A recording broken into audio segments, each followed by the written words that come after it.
So chapter 2 is communism and government and planning.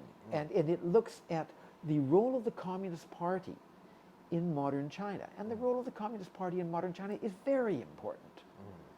So I look at what the Communist Party came from. It was started 100 years ago this year.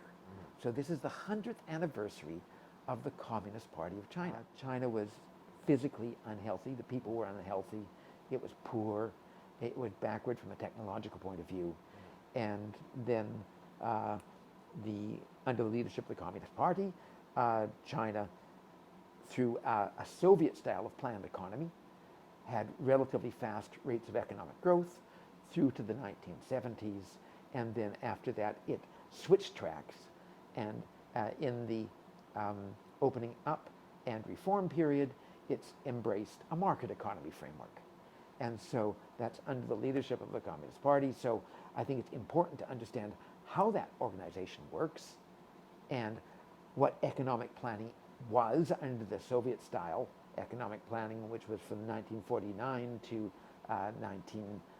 late 1970s, and how the reforms were enacted, and then and how the market system, where China is more market-oriented than some Western countries in terms of the percentage of the GDP that is actually accounted for by private enterprise.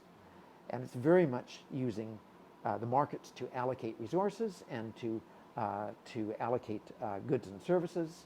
So it uses a market structure, but it's still under the leadership of the Communist Party. And I think understanding that is important if you want to understand business in China.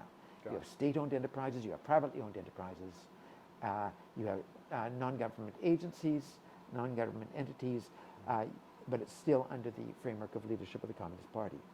And so I think it's important to understand that in order to understand business in China and innovation in China, because innovation is very much part of the platform of the Communist Party of China.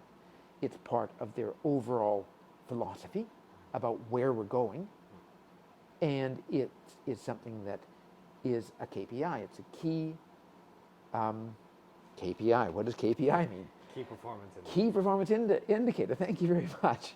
It's a KPI of the Communist Party, and it always has been. Yeah. So innovation in the modern Chinese context is very important to understand the Communist Party and its leadership role.